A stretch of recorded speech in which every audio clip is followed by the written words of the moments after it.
Hey fight fans, welcome back to the Fight Book. The Indian accent guy is back to keep you updated with the fight world. In today's episode of Fight News, we have some important updates after UFC Abu Dhabi card, a bad news from this weekend's man event that you are probably not ready to hear. Then we also have some important updates from UFC lightweight title picture and two new fight announcements. So without wasting any time, let's start the video. Let's do it in chronological order and first talk about UFC Abu Dhabi card. After beating Robert Whittaker in the main event, Rainier Derrida reveals what's next after this event. He says he wants 30 days of rest, then he wants to face both Dricus du Plessis and Khamzat Chimaev before the end of the year. The timeline doesn't make sense, but his next two fights against Khamzat and DDP make sense. As we know that Imavov and Ohio are fighting for the number one contendership, and the winner of that fight will be fighting for the title next. So RDR can take the loser of DDP versus Khamzat to get his title shot, and then he can fight for that title. But both of these fights happening this year is almost impossible. Anyway, Derrida also issues ice-cold response to Paulo Costa following Costa's comments that he would knock him out. Derrida reminds him of his fight with Whittaker. Anyway, if we talk about the co-main event, Peter Jan, after his win over Marcus McGee, which was his third straight win in the UFC, he calls out the champ and tells him that he hopes to meet him in the rematch after he beats Corey Sandhagen. Then Nurmagomedov got his broken nose fixed and will probably be discharged after a couple of days. Anyway, the prelims headliner Bryce Mitchell says he was fighting for his life and praying to stay alive during his fight with Saeed Nurmagomedov, and he says it was the hardest fight of his career. He also have a message for Saeed Nurmagomedov. Send him to Arkansas 2 or 3 years and forget about it. I love that comment. Then there is 41-year-old Muslim Salihov who knocked the F out Carlos Leal in the first round, getting his third straight victory after turning 40. He called out Stephen Thompson, who is riding a 3-fight losing streak. But Stephen Thompson immediately accepted the challenge and says, "Show it out for the old guys, let's go." This unranked fight currently make all the sense in the world in the welterweight division. Then if we talk about Amanda Ribas, who lost to Tabitha Ricci last night, she will need a surgery. The bone in her face broke in the same place where it broke before. A titanium plate will be placed. But thankfully, Muhammad Jahja suffered no facial fractures in his Abu Dhabi defeat to Stephen Nguyen. After his fight, his face was a mess and people thought he may have suffered injuries. Anyway, now let's move on towards this weekend's card. And as per the reports, the main event of UFC Vegas 108 August 2nd this weekend, Katsuro Taira versus Amir Albazi is off. Yes, it is off, but currently it is not reported that why this fight is off and if this fight is just being postponed or being cancelled. Anyway, the new main event is getting announced soon, and if we try to guess, Waldo Cortes Acosta has already posted hints he could be the new main event.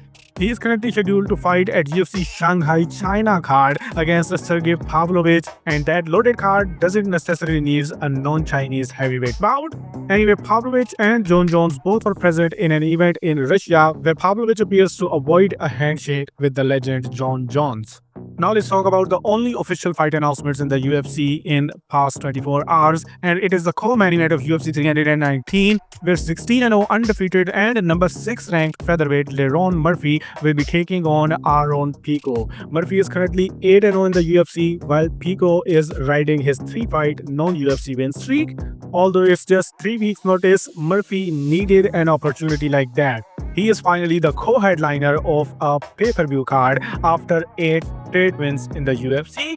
Anyway, the main event of UFC 322 MSG card is now almost official. Yes, almost official. Islam Makhachev says he is probably going to fight Jack Della Maddalena in November, and they have already 90% agreed for that November card. Makhachev then talked about Ilia Topuria taking over and getting number 1 pound-for-pound spot, and says that it's marketing to hype up this fight, and that after beating Jack Della Maddalena, he will fight Ilia Topuria for the first place in pound-for-pound ranking. Anyway, he did talk about Topuria fight, but they are not underestimating Jack Della Maddalena. His coach Javier Mendez highlights the risk of underestimating JDM. He says JDM is very dangerous and they better come at it correctly, otherwise there is no next and they have to climb the ladder again. Anyway, where most of the UFC fans were criticizing the lightweight champion Ilia Topuria for decking Arman Tsarukyan, Michael Chandler sides with Ilia Topuria. He says that the champ knows we are in the attention business and nobody pays attention to Arman Tsarukyan. Anyway, finally, there is a top guy who called out Arman Tsarukyan. Yes, Dan Hooker, who recently called out Charles Oliveira but got no response, now calls out Arman Tsarukyan for a 155 pounds clash. This is probably the perfect fight for both of them, where the winner will finally get his title shot. Anyway, there is a fight announced outside of the UFC, and it is a professional boxing bout, and it is added on Misfits 22 card, headlined by Darren Till and Tony Ferguson. The lightweight champion Tai Michel, who is coming off a win over the unbeaten Idris Virgo, will be taking on IBF number 15 ranked Sean Hemphill, who upset super middleweight Mark Jeffers in June. This is an intriguing fight, and this card now really looks good. Moreover, Rodriguez vs. Jafai is overturned. Following Francisco Rodriguez Jr.'s positive drug test for the banned substance, he has been given a 12-month probation period with random testing and will not be banned for failing test as it was unintentional.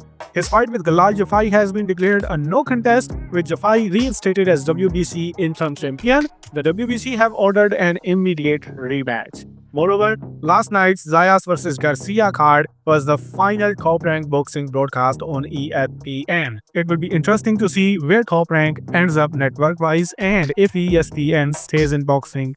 And then lastly, Ben Askren has revealed his physique since being hospitalized and says that he is 35 pounds lighter now and cannot walk. He also revealed that he was overwhelmed by the supportive messages from the former rivals like game-bred Jorge Masvidal and Jake Paul. And that was all in the fight world. Now you are again completely up to date with the fight world. Hit the like button if you enjoyed this video, share your thoughts in the comment section, and if you want to support me, do share your feedback and then do whatever you want.